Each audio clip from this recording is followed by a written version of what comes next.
Welcome to Hold All Tickets. Massive weekend of Group 1 action. Memsie Stakes, Lammy. Yeah, it's a cracking race. Plenty of Group 1 winners going around and big name in the Self Trumpeters, and I think he could be polling quite a few votes this season. We're going to look for better luck in my open bets this week, and we're also putting Brownie under the spotlight for the Legends game tonight. Plenty of winners. Join us. Hold All Tickets. Welcome to Hold All Tickets, another episode. Boys, how's your week been? We got through the racing in Sydney last weekend, which was a surprise. Yeah, we did. The track played really well. They could sort of win from anywhere. We saw Via Sistina and Aliana both come sort of up the inside. We'll talk about Aliana a bit later on. I don't want to give too much away. But yeah, good day of racing, and thankfully Red Hot Nick saved my bacon in the last for the $100 strategy. Oh, they're on the board. Yeah, it was. The jockey stole the race, didn't he? It was comfortable at the top of the straight when he was about 4 lengths clear, so that was nice.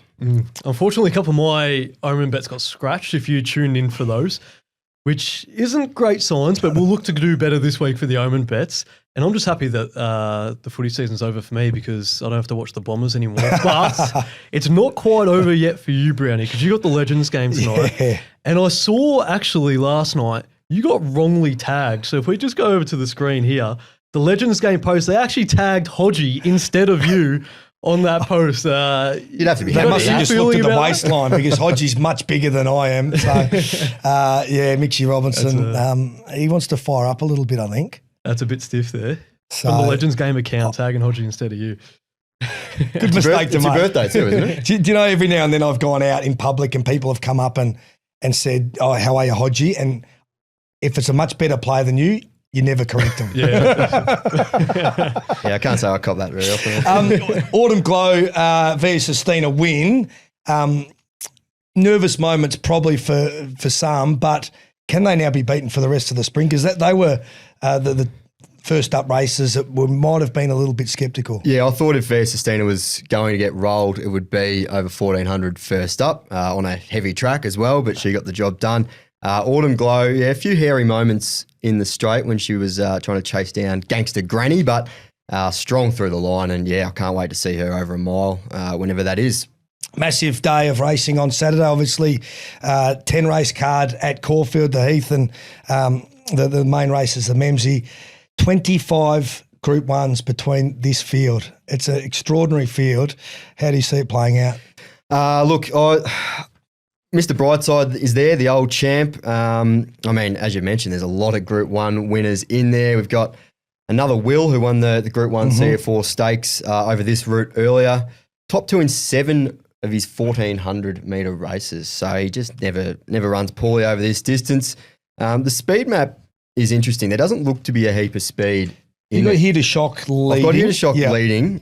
Treasure the Moment, even though she's first up over 1,400, she can probably settle behind the leader if she jumps cleanly. And then I think Mr. Brightside will go forward. I don't think Willow, I think he needs to be positive on Mr. Brightside for him to be winning. So another Will and Tom Kitten are definitely the map horses. They look to settle sort of 4th or 5th, one off the fence. But yeah, I can't see them breaking any records in this, which is why I'm going with another Will, because he's just going to have the best run in transit, and he's probably got the sharpest turn of foot, him and Tom Kitten. Mr. Brightside I've got in for 3rd because you just can't rule him out. I mean, the Hong Kong trip was an absolute debacle, but we've seen how good he is over the Caulfield 1,400. So, yeah, I wouldn't be taking him too lightly. Fangirl, it's just completely dependent on the track. If it's wet, you put a line through her. If Caulfield misses the rain, then she's got to be a chance.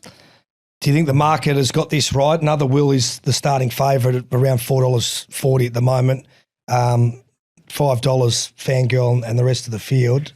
I think Fangirl's probably too short at the moment. I definitely agree that another Will should be favourite. Tom Kitten, I'm surprised is not second favourite. He's coming off a outrageously good prep. I know he was a bit of a tease early days, and there was a few Tom Melbourne comparisons, but he was excellent last prep. Very stiff not to beat Mr. Brightside, and then won the All-Star Mile and was 3rd to Via Sistina and the Queen Elizabeth. Not many horses are carrying that sort of form into this race. And the champion 3-year-old, Treasure the Moment, can she measure up in open grade? Well, it's a huge watch because it's her first time against this sort of opposition, the older, well-established weight for age stars. So I can't wait to see what she does. I probably couldn't back her with great confidence, but she is look, if she jumps well, she's going to end up behind the leader and probably have every chance. So, yeah, she's one that you have to keep an eye on, but I won't be backing her first up. Have you got a tip in this race, Marcus? I sure do. A mug tip. So I'm going to go for a place bet here. And you said like in the speed map, Here to Shock's going to lead early. So I'm going to go Here to Shock just for a place at $4. I think there's some good value there. 3 wins from 4 starts at 1,400, albeit like they were lighter fields. So there's a very good field in this one, as you did mention, Brownie. But it did finish third in a good field at Caulfield over this distance as well, only just a couple of weeks ago. So it's had some decent prep running into this race. So I think, Here to Shock for a place. And the horse I've been banging on for a month about, Evaporate, it's not even here. Yeah, that's right. I know. That's always I'll have to find out what's happened there. So every horse in this race has won a Group 1 outside of Is It Me, the Daniel Bowman runner who's taking on Group 1 action for the first time. It's going to be a cracking race and hopefully a few bubbles don't get burst on Saturday, but the start of their preps. I was actually tipping Fangirl.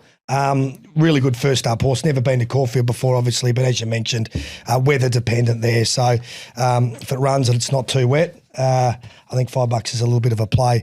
The other big race in the day is in race 6, the McNeil Stakes, and this is a really interesting race, isn't it, Lammy? It is interesting and very difficult. Not many that you can confidently rule a line through here.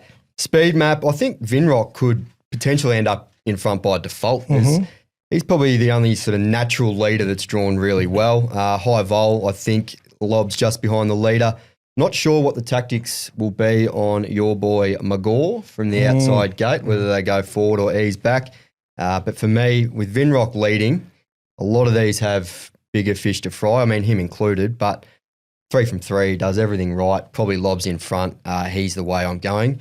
But similar to Fangirl, we don't know about him on a wet track. He's never raced on a soft track, so that's the only sort of little query around him. But for the people who don't refer to the speed map on punters, what can they expect to if they don't go to look for that sort of thing when placing their bet? Well, I mean, what does it mean, the speed map? It's basically where a horse is going to settle after 200 metres, basically. So when I'm doing the speed map, you're basically just going through the form and seeing where a horse has been at 800 and 400 in the run. Yep. You look for little gear changes like blinkers first time, that sort of stuff. A horse might, if they've got the shades on for the first time, they might be ridden more aggressively. Yep. But a lot of horses, it's harder in the 3-year-old races, but a lot of horses in the bigger races have well-established patterns. You know who's going back, you know who's going forward. Zara jumps off Tycoon Star onto Vinrock, and he's got that great relationship there with horse and stable. Big question out of this race, I suppose, is how many people Benny Mellon's going to knock over to get Jamie Carr up the fence on Jimmy Rickard, because that's what happened last time. Yeah, that was a tough watch for Tycoon Star backers. But yeah, on Jimmy Rickard, he was potentially a little bit lucky to win that race, but he also came up the worst part of the track in the straight. Not many horses actually won from that part of the track, so there was plenty of merit in the win. But yeah, if you outside of Vinrock, I think it's incredibly wide open. I mean, it's open even with Vinrock in there. But yeah, it's going to be an interesting race for future references like the Caulfield Guineas and those sorts of races. Tycoon Star for me, I think wasn't hampered a great deal at the 300 there, but did have to sort of move out probably a horse length and fought on well, hit the front, got beaten in the end by the better horse. But I think second up. Still pretty green. Yeah, green as grass. Yeah, but there's a lot of talent there. Absolutely. So that's my on top selection there at $5. All right, that's the main 2 races at Caulfield completed. Now let's jump into the Self Trumpeters, because I'm sure there's been plenty of people patting themselves on the back this week. Yeah, we'll get into a bit of lighter stuff. As I mentioned last week, but I'll mention it again for those who are just tuning in for the first time this season. We've tightened it up. It's a 3-2-1 this year. So just the 3-2-1 votes, no honourable mentions, no one getting 14 votes like Miles Fitzner did one day. So keeping it tight. 1 vote, Rowan Connolly, or Roko as he's known, footy journo, prolific tweeter. He seems to live on there. Fellow journo Andrew Wu posted about Port Adelaide's injury list and how much of a fumble it was from the Gold Coast to lose to them. And Roko replied with, "I'll just leave this here." And it was a little attached snippet of his footy tips for the week where he had Port to beat the Suns. The first reply to Roko's trumpet was, "No one cares." Then Rowan called him Numbnuts, and that was the end of it. So that was good. Well, he got out lightly with just being called Numbnuts because Rocco can go wild on Twitter. He can erupt. So yeah, Numbnuts was pretty polite. 2 votes. Kane Cornes. This was on Fireball with Kingy. He brought up his pool once again, or his pool boy, I should say, but he added to it. So I got a little bit of audio to play. Do you mow your own lawns? No. I had a guy sent me. You don't do anything yourself, do you? What do you actually do with yours? Lockie Hosey does my pool, I know he does. and I have a magnificent lawn man. I don't know if you do. So I have a magnificent lawn man. If I was paying someone to mow my lawn, I reckon I'd keep that to myself. There's some trumpets that are better left unsaid. So he's brought up the pool boy once again, and also he's got someone who mows his lawn. I can see Cornsey being a prolific pole getter this season. Yeah. So 2 votes for Kano there, and 3 votes.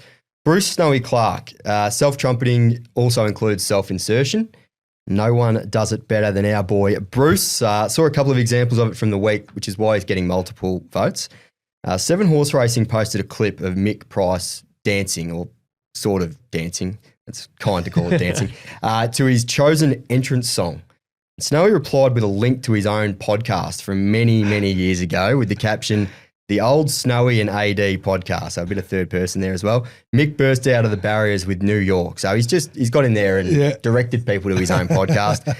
He's tagged in Alicia Keys as well for some optimistic engagement there. Her and her 28 million followers did not get a retweet out of Alicia, but there's hope there. And the second one was RSN posted a graphic of their departing morning presenters, Half and Michael Felgate, with the text, "One last ride, come and say goodbye at the Bells Hotel," etc., etc.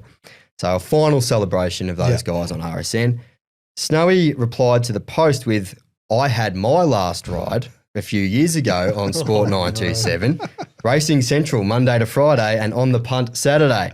But of course, huge respect for the opportunity and history of the station, etc., etc." So I had my last ride. It's not about you, Snowy. No, that's right. Get out of there. So he gets the 3 votes this week, and it won't be his last. Very good. Going to feature heavily, I think. Yeah, very good voting. Good stuff. Black Bookers. Yes. You've got a couple that you've caught your eye? Yeah, I do. I know we'll start with the obvious one, but we do need a bit of quality in the Black Book lineup. So we'll put her straight to centre half forward in the Black Book team, Aliana. Massive first up run behind Via Sistina. I think she's probably got a mortgage on the Caulfield Cup this far out, even though Waller came out and sort of poured cold water on it during the week. But he does that sometimes. He likes to throw punters off the scent. But Aliana, she goes in. And the other one, I know we said we wanted to avoid last start winners, but it was at the midweek. So a few punters might have missed this one. So Mr. Verse, he's going in. A bit of self-interest here because I backed him yesterday. You found him at it was a very good win. Is that a self-trumpet there? Maybe. It's on the cusp. 10 lengths off the leader at the top of the straight with 60 kilos. It was a huge win from there. And I think he could be a country cups horse this spring because he's pretty effective from 1,600 up to 2,000 metres. So plenty of races in that distance range. We'll chuck him in the forward pocket. Very good. And the horse I've been banging on about for a month now is New Look. Yes. Since we first saw that on Saturday. French galloper first up at Caulfield over the mile. It looked like 1,800 or 2,000 was going to be perfect. Gets that tomorrow on Saturday over the 2,000. Jamie Carr. Bit of rain would be ideal as well. Yeah, bit of sting out of the ground. And I can see that horse really running on well. And if it can win second up, bright future ahead. So around $7 there. So keep your eye on that. Big day of racing as well up in Sydney. We've got Rosehill, and you wanted to have a look at the up and coming over the 1,300 race 6. Yes, another competitive race. Really nice horse here, Central Coast. I think will be the best horse to come out of the race. Whether that means he wins on Saturday remains to be seen. But I think Crown the King probably leads. Very fit horse, drawn barrier 1. 60s should be prominent. Sat up on the pace and won by 7 lengths last start. But that was on a really heavy track. Aerodome goes forward and the rest probably settle midfield or worse. But yeah, as I mentioned, the form around Central Coast is very easy to like. Beaten a lip by Autumn Boy, who's come out and bolted in since, then rolled Crossbow, who hasn't really put a foot wrong in 3 runs since. So that's the way I'm going. Providence is another one who is one to watch when he gets out over a bit more ground. He was huge in the JJ Atkins first up here, and I think J-Mac rode him in the trial, which is always a good sign. He doesn't need to waste too much time at the trials, but he did that day, and he's on Saturday. So, yeah, Central Coast and Providence for me in the up-and-coming. Yeah, small field of 8. And I remember watching 60's performance 2 runs back when it chased Sky Glider and, it was very good. And I immediately thought over further, next start will be a bet. And it stayed at the 1150, I think, and still won by 8 lengths on a heavy deck. So up to the 1300. This is obviously tougher, but I think, I'll be happy to watch Central Coast and 60s, both 2 really good Waller runners. Yep. Finally off a wet track on Saturday too. That can change, but the forecast looks positive. So there'll be a lot of horses getting onto a firmer surface for the first time in a long time. So no, I'm firmly in the camp of the favourite there at 440, albeit it's a pretty even field, isn't it? There's 8 horses and, the worst price is a $12 pop out the back there. So, and then the big main one, the San Domenico Stakes over the 1100, race number 8. This is another absolutely cracking field. Yeah, it is. I think it's a fairly straightforward speed map, this one. I think Raging Force gets a pretty soft lead. Woden could end up behind him in the run. Nashville Jack goes forward and King of Pop shouldn't be too far away. But, yeah, I think Raging Force, another sort of right horse at the right time, very fit, where a lot of these are first up. Think he leads. I think he'll get away with a pretty easy time in front. I know this is a big class rise, but won his last 3 starts by a combined 8 lengths. And I reckon he might just gas these first uppers, go along at a decent tempo and have them off the bit before the straight. So Woden, the obvious danger, maps for a soft run and was awesome winning first up over this trip last prep. Probably, I wouldn't say the wheels come off after that, but the height, the performances didn't quite match the hype, but he's still a really nice horse. So, yeah, Raging Force, I think looks one of the better bets on the Rosehill card. Deserves favouritism, and Woden obviously on the second line. Do you think Rivellino has come up slightly bigger odds than you thought? Because 850 looks a great each way play for. Yeah, obviously won his first 3 starts last prep and was then competitive in a couple of Group 1s. It's just, I don't know. I know it's a small field, but I'm not sure where he'll end up from barrier 1. If he's 3 back on the fence and he has to get out from behind Woden, it might be hard for him to run Woden and Raging Force down. But yeah, I had him as the 3rd pick in the race. Yeah, I think it's a nice each way play, and barrier 1, like you said, could suit. All right, a couple of cracking races up there in Sydney. Now, Marcus, you've been working on a quiz this week, is that right? Yeah, sure do. Got a quiz to look ahead to spring, and look, I want you two to go head to head. So I want a little buzzer noise from you. You can be just your name, that's fine. So just shout out your name, and once you know the answer, just shout it out. So, and if you're struggling, I know you guys probably won't struggle, but got some multiple choices there for you as well. So we'll kick things off. Beautiful. 4 questions. Question number 1. Who trained Makybe Diva when she won her first... I'm not even going to finish the question. You can have a go. David Hall. Correct. The question was, won her first Melbourne Cup in 2003. Well, and it was then handed David over to Hall. the FBI, the Freedmans. Very nice. Do I get a bonus point for that? You're going to have to come quick off here, Lammy, now. Question number 2. Which horse was demoted from 2nd to 4th on protest in the 2019 Melbourne Cup? 2019. Frankie rode it, didn't he? Frankie Dettori. I remember the protest. Three. They went for ages too. I'll list out the multiple choice. A, Prince of Iran. B, Master Reality. C, Il Paradiso. D, Cross Counter. D. Paradiso. Lammy Il Paradiso. Both wrong. Both wrong. I didn't think this was going to happen, but geez, that's what you come here to listen for. Master Reality was the correct answer. I don't think I was even right about the Frankie Dettori part. Question 3. Which jockey famously stood up and saluted before the line in the 97? Adam Hieronymus. Incorrect. Oh, what, 97? 97. 97. He's out. He's out. I was thinking of the Oaks. Remember on the 100 to 1 pop? That was Brent Abdallah. Oh, but Brent Abdallah. I'll finish the question for Amy.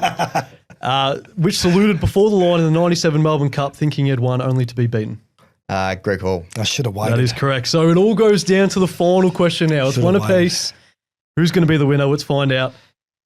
Which horse was scratched from the 2007 Caulfield Cup as the red-hot favourite? Maldavian. Correct. Lammy comes away the winner 2-1 of the first quiz of the year. Okay, So- here's We'll have to kick keep too. it who was going. the horse in the stall next to it that got also scratched? Who was the second favourite? Don't know, but you don't get any Hey, points for it. he's Eskimo fishing Queen. for a brownie. It's over, mate. Move Fishing on. for the brownie point. I refuse to go down without a fight. You're I going remember to that. take this off air. Yeah, We're that's having right. a quiz for Danny 2 O'Brien's hours. first Caulfield Cup, wasn't it? Yeah. Yeah. Out the gates well, Brownie, but couldn't steal it I away. should have in the remembered end. that. I've got a great story because we were in the Qantas Club about to fly over to Vegas. Hodge, Crawford, Dixon, David Lotes and myself, and Crawford got a call from Danny O'Brien. He came back and he said, Master Uri is going to win the Caulfield Cup. We go over there, forget about it for a few days. Friday night is Saturday afternoon back in Melbourne, right? We go to the Bellagio Sports Bar to watch it. It's not on. So back then, you didn't have racing.com and stuff on your phone, so I had to ring my old man Mal, who put it up to the TV, and we listened to the race, and it won, and we'd all obviously backed it. And then as we were all celebrating, about to go out, the water features went off at the Bellagio. It was one of those great moments. It was like out of The Hangover. That's good. I love the sound of that. So I should have remembered Maldivian. Good stuff. Best bets, boys. We'll start with you, Lammy. Who do you like this weekend? Yep, so $100 betting strategy.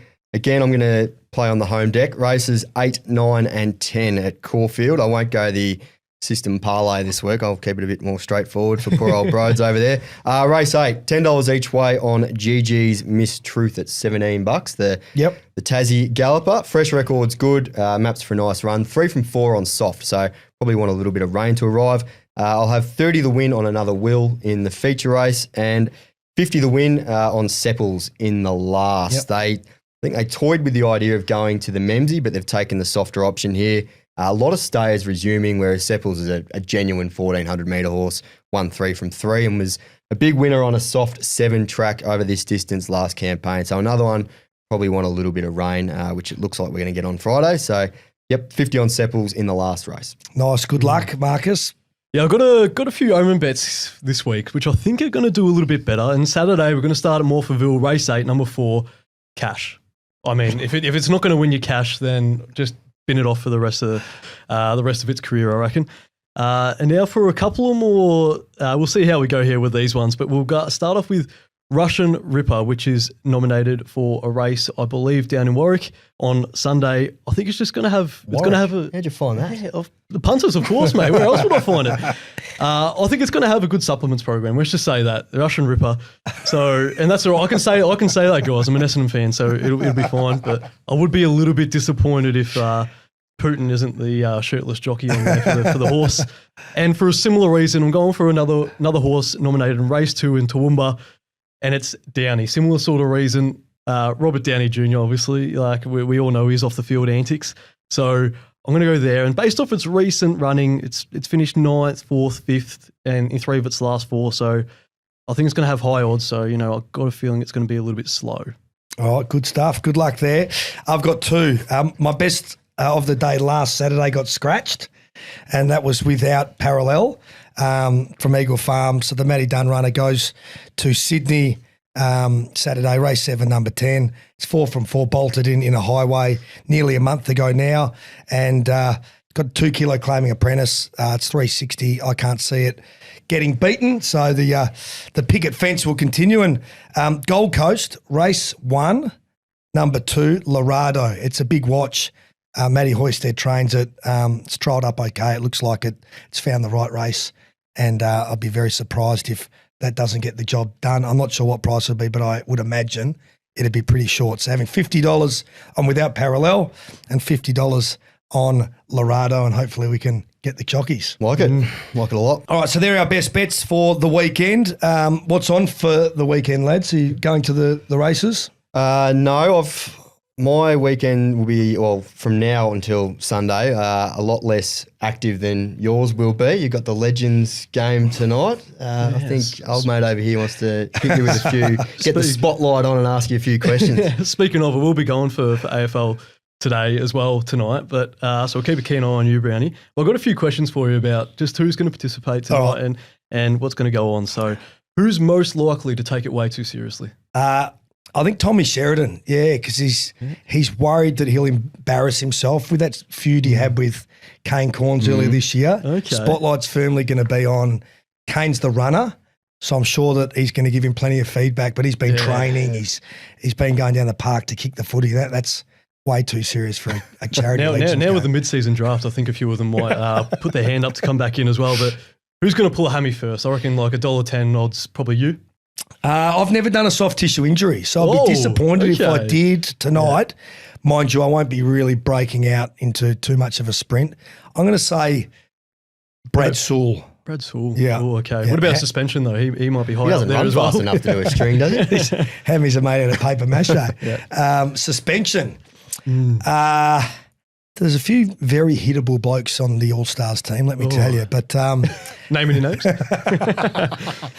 No, I can't. You'll have to wait and see if okay. And similar who sort we of, go after. Similar sort of elk. Like, who do you fancy the look on the other side? Like, who's going to be playing on you? Are they going to kick in many goals on you? Jeff Farmer's playing. Anthony McDonald, Tip and Woody. They're pretty gifted players. So looking forward to steering clear of all those guys, actually. Yeah. And Lammy did mention that it is your birthday today as well. Happy birthday, Brownie. Thank you. Who's going to be the best at kick-ons after the game? I feel like now that it's your birthday, you might be pretty high up on that list. I've left that in the very capable hands of Dane Swan. Dane Swan, very nice. He hasn't let anyone down for 20 years, so I don't think he will tonight. I can't imagine, unlike your good self, he wouldn't have too many morning commitments. No, that's right. He would have left an open slate. He's a Westie boy from my area, so I know they go pretty well down there. And are you going to pull out a goal celebration? I know everyone loves the goal celebrations nowadays. What would you like to see? I want to see I want to see the jockey riding the horse and do a cheeky shout out to hold all tickets. Done. If I kick one, I'll do that. Yeah, because I've never really celebrated a goal.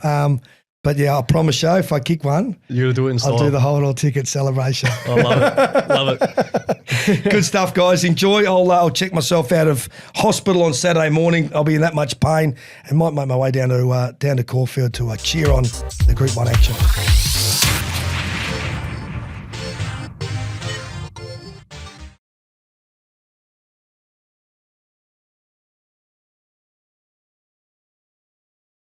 Imagine what you could be buying instead. For free and confidential support, call the number on the screen or visit the website.